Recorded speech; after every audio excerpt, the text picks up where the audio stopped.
이번에는 파운데이션 프레임워크를 알아보도록 하겠습니다. 앞으로 이어지는 3개 강, 총 4개 강에서 파운데이션 프레임워크를 다뤄볼 예정입니다. 먼저 첫 번째로는 파운데이션 프레임워크는 무엇인가, 왜 파운데이션 프레임워크를 사용해야 되는가, 그런 시간을 가질 거고요. 두 번째는 셀렉터, 메소드에 대한 식별자로 동작하는 셀렉터를 한번 이해해보고, 그 다음에 옵셔널 항목을 가진 프로토콜을 어떻게 구성하고 사용하는지를 알아보도록 하겠습니다. 그 다음에 날짜를 다루는 다양한 방법이 있는데 그 방법을 알아보도록 하겠습니다.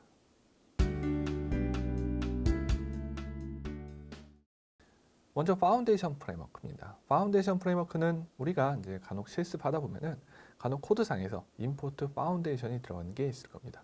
이건 과연 무엇일까요? 우리가 이제 맥 OS나 혹은 iOS용 애플리케이션을 만들다 보면은 가장 필수적으로 동작하는 것들이 필요한 게 있습니다. 데이터를 다룬다거나 혹은 네트워크 기능을 사용한다거나 혹은 파일 시스템을 이용해서 파일에 접근하고 파일이 있나 없나 체크하는 것, 그다음에 멀티스레이드 관련된 기능, 이런 가장 기초적인 기능을 제공해 주는 게 파운데이션 프레임워크입니다. 그래서 이 프레임워크를 사용하기 위해서는 임포트 파운데이션 해야 되는데 우리가 이제 프로젝트를 만들다 보면은 UI킷이나 혹은 코코아 프레임워크를 임포트하는 프로젝트가 만들어지게 됩니다. 그런 경우에는 자동으로 파운데이션을 쓰도록 되어 있기 때문에 우리가 사실 별다른 설정하지 않아도 됩니다. 그럼 파운데이션 프레임워크가 제공하는 데이터를 다루는 기능이 있는데 어떤 클래스를 이용해서 데이터를 다루나 그 클래스들을 간단히 살펴보도록 하겠습니다. 일단 문자를 다루는 클래스 NSString, NSMutable string이 있습니다. 어레이, NSArray와 NSMutable array가 있습니다. 딕셔너리, NSDictionary와 NSMutable dictionary가 있습니다. 일정한 패턴이 보이죠? 파운데이션 안에 들어가 있는 클래스는 NS라는 접조를 앞에 붙입니다. 그 다음에 궁금점이 생기죠? 우리는 지금까지 문자를 다루기 위해서 스위프트에는 문자열을 사용했습니다. string, 배열은 array, 그 다음에 딕셔너리는 딕셔너리라는 타입을 사용했어요. 근데 파운데이션에서도 똑같은 기능을 해준 클래스들이 제공이 되죠. 이건 뭐냐면요, 예전엔 오브젝티브-C를 사용할 때는 오브젝티브-C 자체에서는 이런 문자열, 배열, 딕셔너리를 다루는 적절한 타입이 있지 않았습니다. 그래서 파운데이션 프레임워크가 이런 string, NSstring, NSmutable string 같은 클래스를 이용해서 제공해 줬어요. 근데 지금 우리는 스위프트를 이용해서 작성하기 때문에 굳이 NSstring, NSArray 같은 타입을 사용하지 않고 그냥 스위프트 고유의 string과 array를 가지고 사용할 수 있습니다. 그리고 스위프트 버전 따라서 이제 파운데이션 프레임워크를 사용하는 방법이 조금 달라졌습니다. 스위프트 2에서는요, 오브젝티브-C 기반의 클래스 API가 거의 그대로 사용했습니다.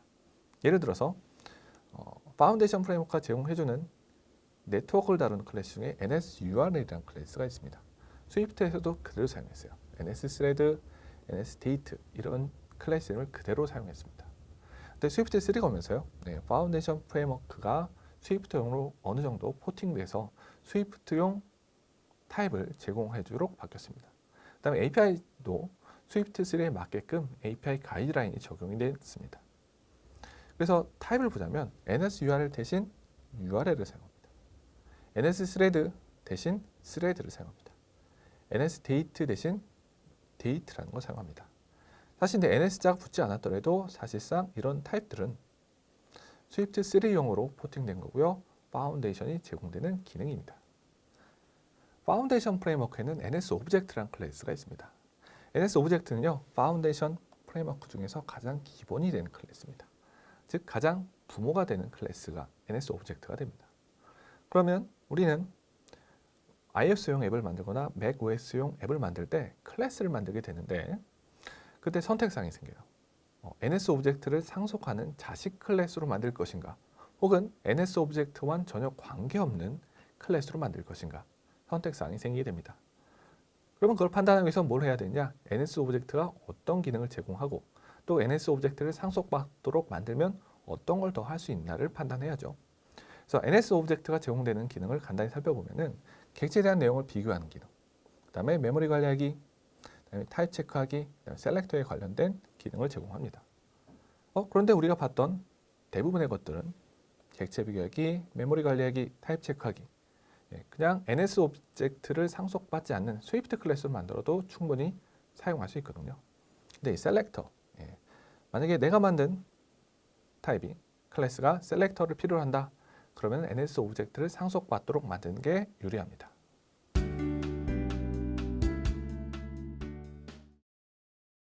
이번엔 셀렉터를 한번 살펴보도록 하겠습니다. 셀렉터는 메소드를 식별하기 위한 정보가 셀렉터가 됩니다. 그럼 이 셀렉터가 언제 사용이 될까요? 네, 셀렉터가 사용된 사례를 한번 알아보도록 하겠습니다. 일단 앱을 만들다 보면은 앱 안에다가 버튼 같은 걸 만들 겁니다. 버튼 누르면 뭔가 동작이 일어나죠. 동작을 코드로 옮기면 함수, 즉 어느 클래스의 메소드가 될 겁니다. 그러면 이벤트가 발생하게 되면은 특정 메소드가 동작해야 된다. 두 개에 대한 연결고리, 이 메소드를 식별하기 위한 정보가 바로 셀렉터가 됩니다. 타이머도 마찬가지입니다. 일정 시간이 지나면 혹은 반복적으로 특정 동작이 일어나야 돼요. 즉 특정 메소드가 실행돼야 됩니다. 그 메소드를 식별하기 위한 정보, 바로 셀렉터가 됩니다. 알림도 마찬가지예요. 알림이 발생하면 메소드가 동작하도록 셀렉터를 이용해서 등록을 합니다. 그럼 셀렉터가 정의된 API를 보고 어떻게 정의되어 있나 살펴보도록 하겠습니다. add target이라는 함수가 있습니다. 이것은 컨트롤, 버튼과 같은 컨트롤의 이벤트와 이벤트를 다루기 위한 셀렉터를 등록하는 API입니다. 첫 번째 파라미터는 타입이 n인 타겟이 있고요. 두 번째 파라미터 타입이 셀렉터 되죠. 이게 바로 셀렉터입니다. 즉 메소드에 대한 식별 정보가 셀렉터로 입력되는 것을 확인해 볼 수가 있습니다. 그러면 셀렉터는 어떻게 만들까요? 셀렉터를 만드는 방법을 한번 살펴보도록 하겠습니다. 셀렉터는 메소드에 대한 식별 정보가 들어가 있는데요. 메소드에 대한 이름, 파라미터에 대한 정보가 포함돼서 셀렉터가 됩니다. 작성하는 방법은요. 샵 기호 이후에 셀렉터 가로 안에다가 타입 이름과 메소드에 대한 식별자를 작성합니다. 그 다음에 이렇게 만든 셀렉터는 컴파일 단계에서 체크가 됩니다. 컴파일 단계에서 셀렉터를 잘못 만들었다. 그럼 컴파일러가 에러를 냅니다. 셀렉터에 관련된 API를 좀 더 보도록 하겠습니다. 셀렉터를 검사하는 기능입니다. NS 오브젝트에 있는 기능이에요. 리스폰드 파라미터로 셀렉터가 있죠. 이 기능은 이 셀렉터를 객체에서 사용할 수 있느냐 없느냐 판단해주는 그런 메소드가 됩니다. 셀렉터를 실행하는 기능이 있습니다. perform이라는 NS 오브젝트의 perform이라는 기능을 사용하면 이 메소드를 실행하게 되면은 파라미터에 있는 셀렉터가 실행이 됩니다. 즉 메소드를 직접 실행할 수도 있고요.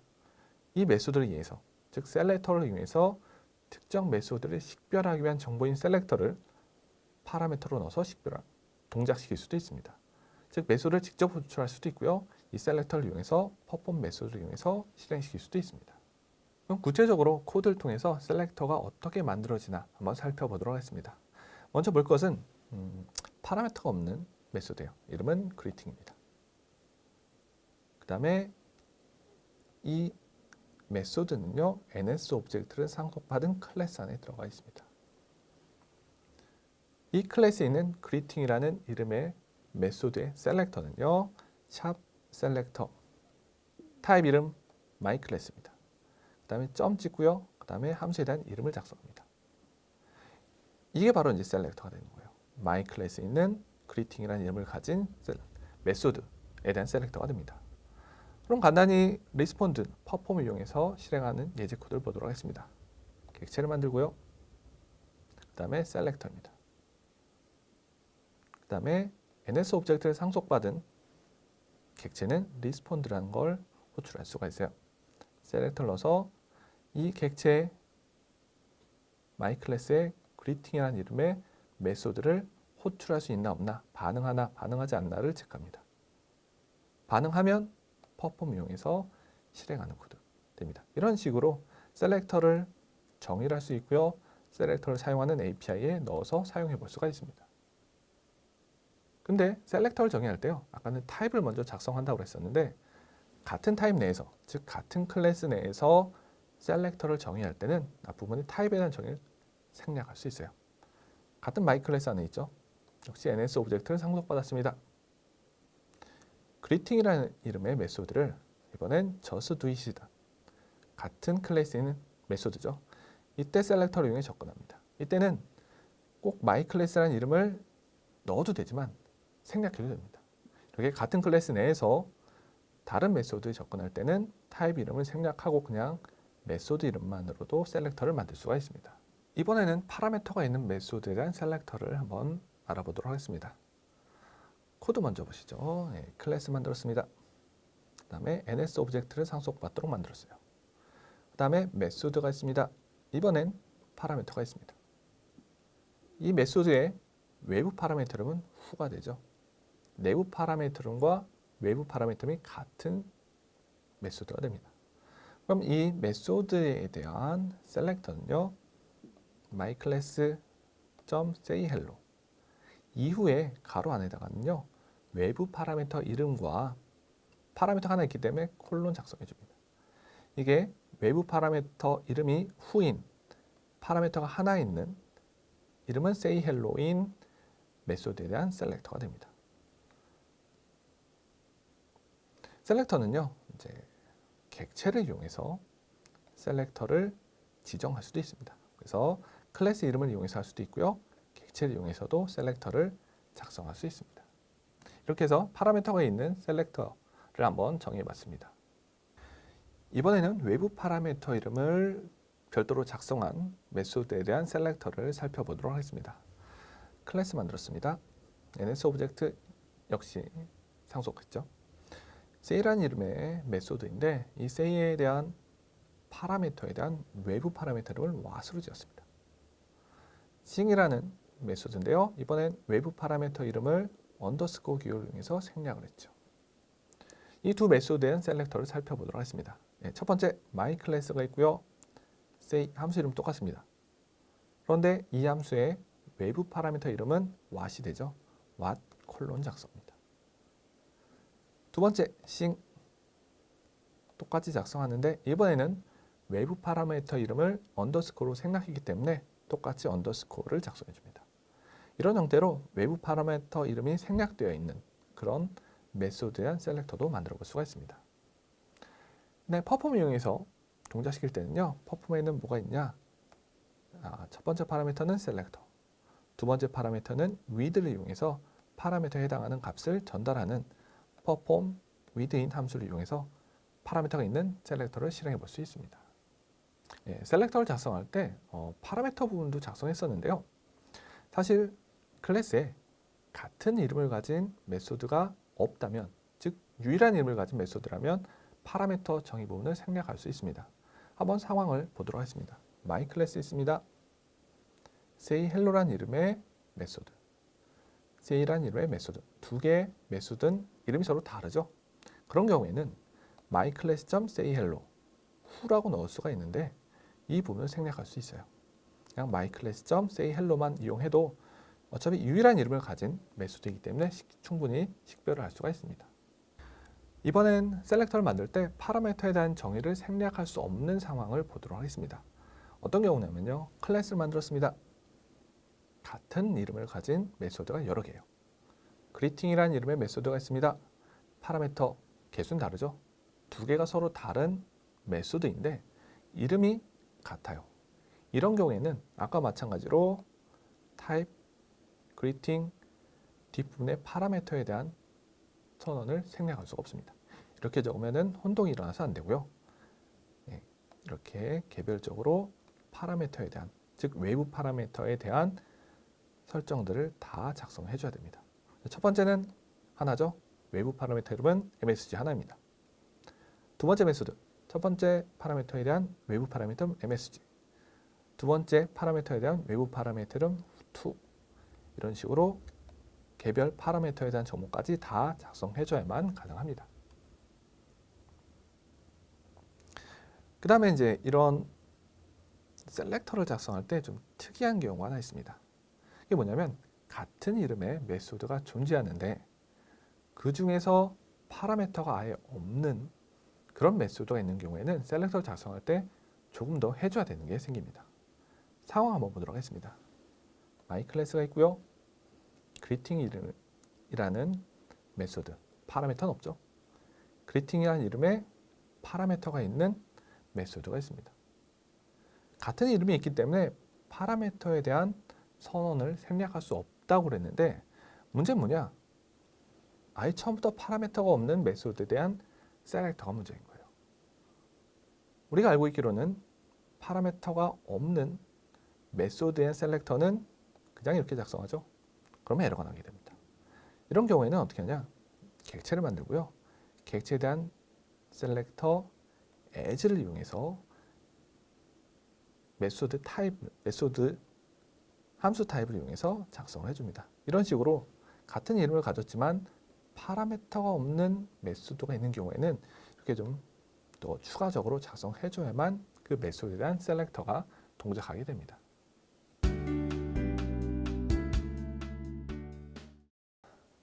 예, 셀렉터에 대한 실습을 한번 해보도록 하겠습니다. 일단 클래스 하나 만들고요. 그 다음에 함수를 하나 만들겠습니다.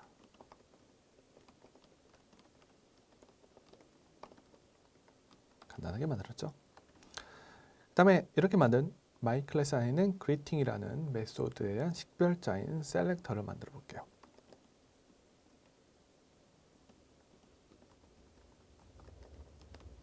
my 클래스의 greeting으로 만듭니다. 에러가 나죠? 왜 에러가 날까요? 네, 셀렉터를 사용하기 위해서는 클래스를 ns 오브젝트를 상속받도록 만들어야지 됩니다. ns 오브젝트를 상속받도록 만들게 되면은 또 에러 나네요. 왜냐하면 ns 오브젝트는 파운데이션 프레임워크에서 제공되는 거기 때문에 그렇습니다. 그러면 ns 오브젝트는 상속받도록 만들었고요. 그에 대한 메소드에 대한 식별자인 셀렉터를 만들어 볼 수가 있습니다. 그럼 한번 사용해 볼까요?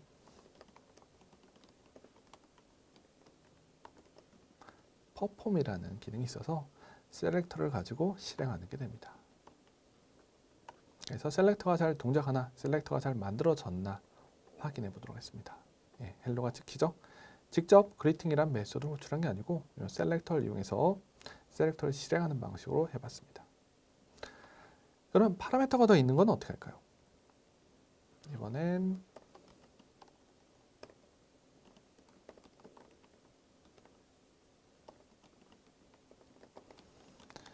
파라미터 하나 만들었습니다.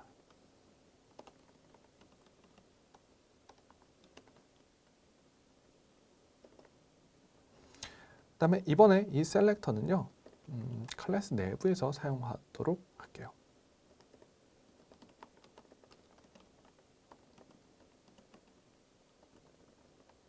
셀렉터를 정의하고요.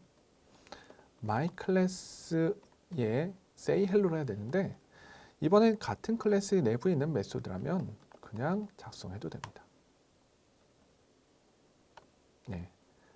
파라미터가 하나 있는데 그 다음에 외부 파라미터이 who이기 때문에 who라고 작성하죠. 이 파라미터를 생략해 볼까요? 언더스코어 넣으면 생략이 되죠. 그러면 에러가 납니다. 스위프트3 셀렉터 같은 경우는 컴파일 타임에 체크를 해줘요. 스위프트2 같은 경우는 문자열을 이용해가지고 컴파일 타임에 체크를 못 해줬습니다. 다시 바꾸도록 하겠습니다. 첫 번째 파라미터는 외부 파라미터 이름이 언더스코어로 바뀌었기 때문에 언더스코어로 바꿔주면 에러가 나지 않습니다. 이번에 호출하겠습니다. 셀프에다 호출합니다. 파라미터가 하나 있기 때문에 width가 있는 걸로 호출합니다. 여기다가는 파라미터에 해당하는 값을 호출할 수 있습니다. 그럼 이 just do it을 호출해 가지고 이 셀렉터가 동작하는지를 확인해 보도록 하겠습니다. 이렇게 호출하게 되면은요, 셀렉터에 의해서 파라미터가 있는 메소드가 실행이 되죠. 그래서 콘솔에 결과가 나오는 것을 확인해 볼 수가 있습니다. 이렇게 해가지고요, 이제 셀렉터를 작성하는 방법, 셀렉터를 실행하는 방법, 그 다음에 클래스 내부에 있는 셀렉터를 정의하는 방법을 살펴봤습니다.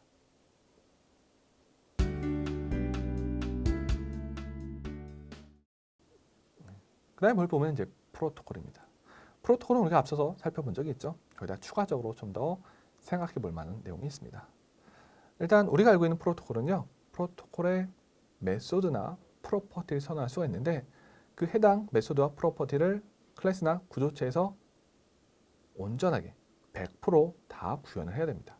그렇게 구현하지 않으면 에러가 나죠. 그래서 모든 게 다 필수한 거예요.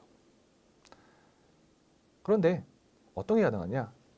objc라는 키워드, 이거는 Objective-C 런타임을 이용해서 동작시키는 거가 됩니다.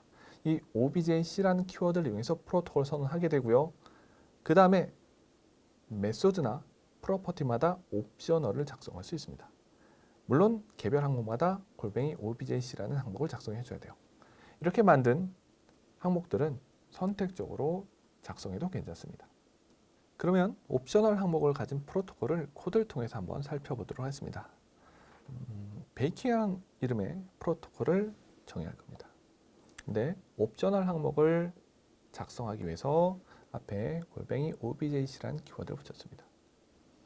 필수로 만들어야 되는 기능은 빵을 굽는 베이크라는 함수예요. 그 다음에 도우를 만든 함수는 옵셔널로 만들고 싶습니다. 그렇기 때문에 앞에 골뱅이 objc 키워드를 붙이고요. 옵셔널을 작성합니다. 이 옵셔널 항목은요. 프로퍼티도 가능합니다. 이런 형태로 옵셔널 항목을 가진 프로토콜을 작성해 봤습니다. 그럼 클래스에서 이 옵셔널 항목을 가진 프로토콜을 어떻게 구현할까요? 클래스 작은 빵집이 있네요. 스몰 베이커리에서는 앞서 작성한 베이킹 프로토콜을 채택했습니다. 베이크 필수 메소드죠. 그래서 이건 반드시 만들어야 됩니다. 안 만들면 에러갑니다. 그 외에 make do 그런 함수를 만들지 않아도 여기서는 에러가 나지 않습니다. 왜냐하면 옵셔널 항목이기 때문에 컴파일러가 옵셔널 항목을 만들지 않았더라도 에러가 나지 않아요. 대신 베이크는 필수 항목이라서 반드시 만들어야 됩니다. 사용을 한번 해볼까요? 객체를 만들고요. 베이크로 호출하면 됩니다. 물론 만들지 않은 make do라는 함수를 호출하게 되면 에러가 나게 됐죠. 미구현 함수를 만들었기 때문에. 옵션을 가진 프로토콜을 가지고 이제 채택해서 구현해서 객체를 만들어서 실행하는 걸 봤습니다. 이번에는 프로토콜 타입으로 사용할 수 있다고 했는데 옵셔널 항목을 가진 프로토콜을 타입으로 사용할 때 주의할 점이 있습니다. 즉 프로토콜을 타입으로 쓸 겁니다. 그래서 두 개의 클래스에서 객체를 만들었습니다. 큰 빵집이 있고요. 작은 빵집이 있네요. 큰 빵집은 넉넉하기 때문에 옵셔널 항목도 다 구현한 그런 클래스가 됩니다. 작은 빵집, 스몰 베이커리는 작기 때문에 그냥 빵만 구울 수 있지 도우를 만들 수 없는 그런 빵집이에요. 그래서 옵셔널 항목을 안 만든 클래스가 됩니다. 두 개의 객체를 만들었는데요. 이제 타입을 베이킹, 즉 프로토콜 타입으로 만들었습니다. 이 프로토콜 타입으로 객체를 사용할 때는 어떤 정보를 가지고 있죠? 필수 항목은 무조건 만들구나. 그래서 이 베이크, 필수 메소드는 호출할 수가 있습니다. 그런데 옵셔널 항목은 만들었는지 만들지 않았는지에 대한 정보가 없어요. 왜냐? 타입을 베이킹으로 사용하고 있기 때문에. 그런 경우에는 컴파일러 이렇게 에러가 납니다. 옵셔널 항목 같은 경우는요. 프로토콜 타입으로 사용하게 될 때 그냥 사용할 수가 없습니다. 이런 옵셔널 항목, 옵셔널 메소드나 프로퍼티 같은 경우는 옵셔널로 구현이 됩니다. 그래서 어떻게 써야 되느냐? 옵셔널 바인딩 이용해서요. make do라는 함수 자체를 앞에 가로가 없죠? 이 함수에 대한 참조를 만들어서 이것을 이용해서 호출해야 됩니다. 혹은 호출할 때요. 물음표나 느낌표를 이용해서 강제 언래핑 혹은 옵셔널 체인 형태로 사용을 해야 됩니다. 이런 형태로 옵셔널 항목을 가진 프로토콜을 타입으로 사용할 때의 주의사항이었습니다.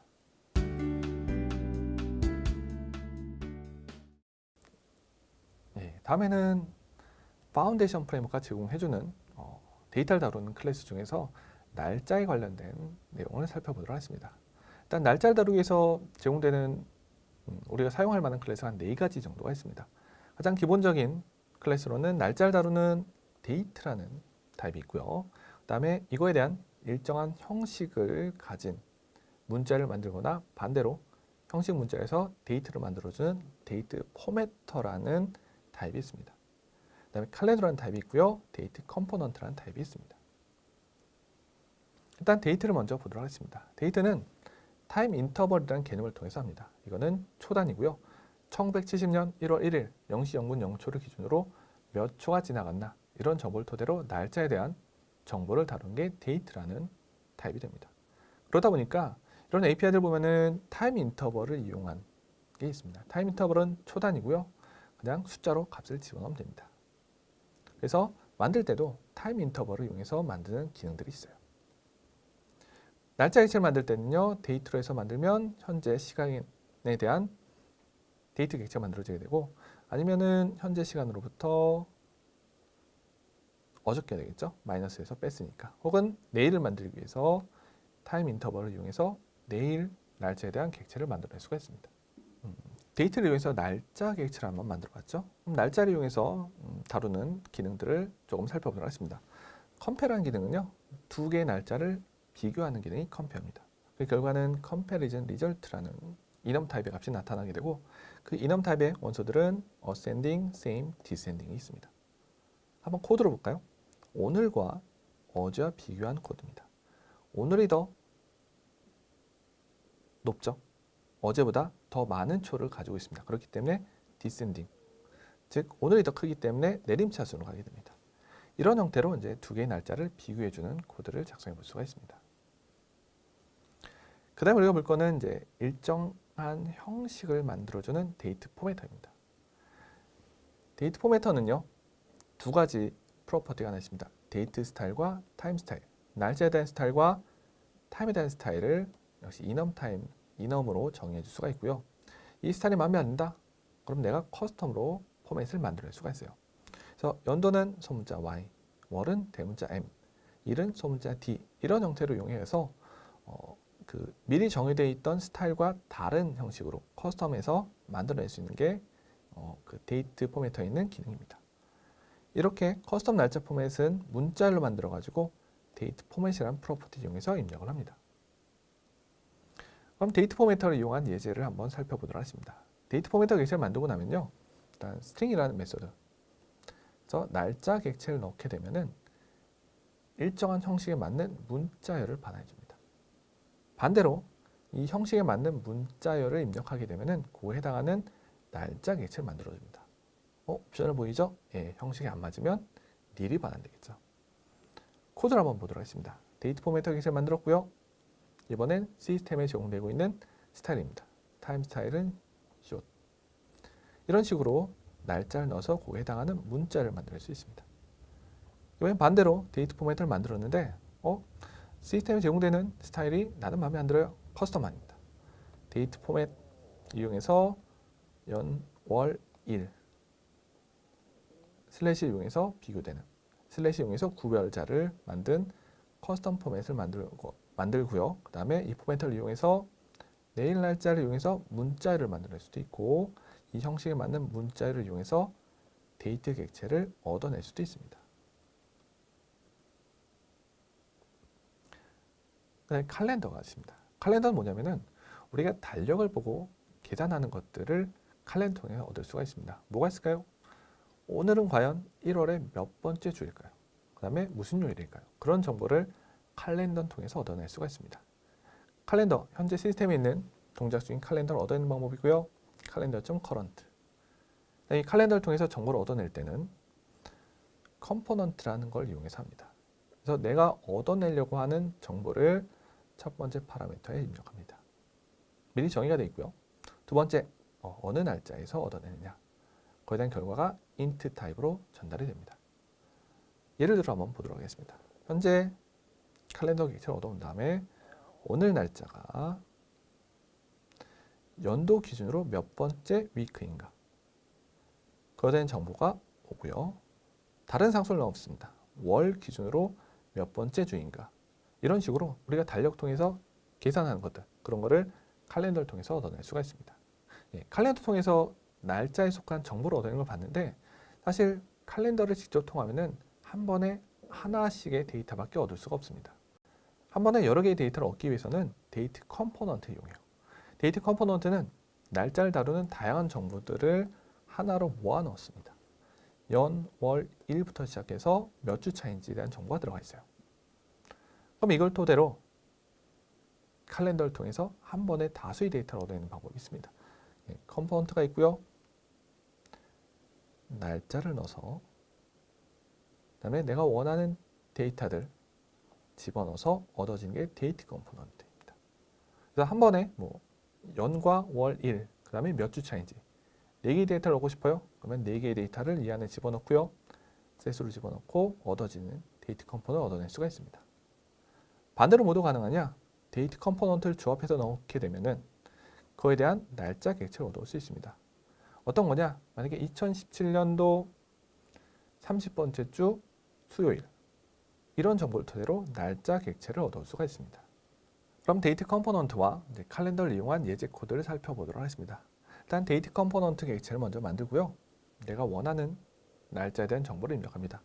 2027년도 30번째 주 일요일. 이걸 토대로 칼렌더에 넣습니다. 칼렌더에 이 데이트 컴포넌트를 넣게 되면은 그거에 해당하는 데이트 객체가 얻어지게 됩니다. 만약에 있다면 데이트 포맷에 의해서 얻어지겠죠. 그래서 이거를 출력해 볼 수가 있습니다. 과연 언제일까요? 한번 여러분이 돌려보고 그 결과를 출력해 보시기 바랍니다.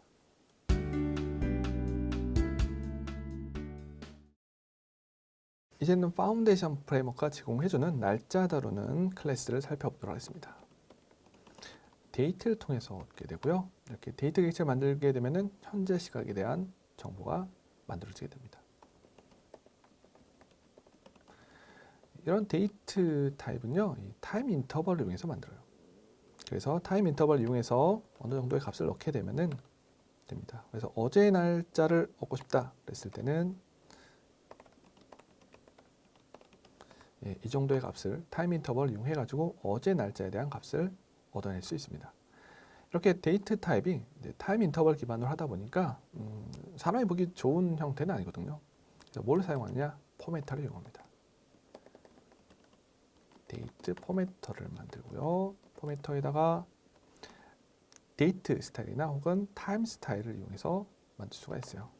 타임 스타일은 점 찍어서 정해진 이넘 중 하나를 고릅니다. 포매터를 이용해서요. string from date 날짜를 넣으면 포맷 형식에 맞는 문자를 얻어낼 수가 있습니다. 만약에 이런 형식이 마음에 안 든다, 그럼 내가 포맷을 커스텀으로 정의할 수가 있어요.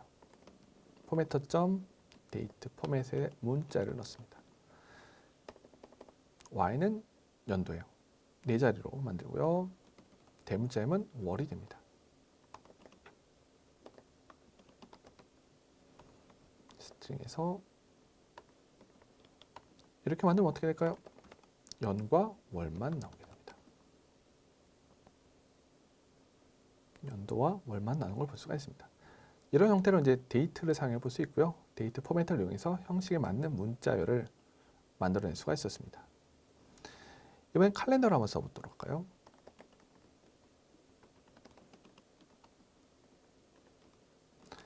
커런트 이용해서 현재 동작 중인 칼렌더 객체를 얻어오고요. 칼렌더를 통해서 오늘이 몇 번째 주인가 한번 알아보도록 하겠습니다. 컴포넌트라는 걸 통해서 얻을 수가 있어요. 첫 번째 파라미터는요. 얻어오려고 하는 상수값을 enum 타입으로 넣어줍니다. 오늘은 몇 번째 주인가 week of year 하게 되면 나타나게 되고요. 오늘 날짜를 넣게 되면 나타납니다. 이렇게 되고 프린트해서 출력해 보면은 오늘이 몇 번째 주인지에 대한 정보가 나타납니다. 이렇게 해가지고요. 데이트 타입, 데이트 포매터, 칼렌더를 이용한 예제를 실습을 한번 진행해 봤습니다.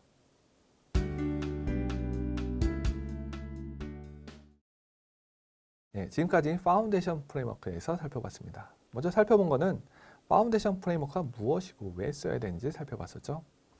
파운데이션 프레임워크는 iOS나 혹은 macOS 어플리케이션 만들 때 가장 기본이 되는 기능을 제공해 줍니다. 데이터를 다룬다거나 혹은 네트워크에 접속하기 혹은 파일 시스템을 다루기 위한 기본적인 기능을 제공해 주는 게 파운데이션 프레임워크입니다. 그다음에 셀렉터를 알아봤습니다. 셀렉터는 메소드에 대한 식별자죠. 이거는 메소드에 대한 이름과 파라미터에 대한 정보로 구성이 됩니다.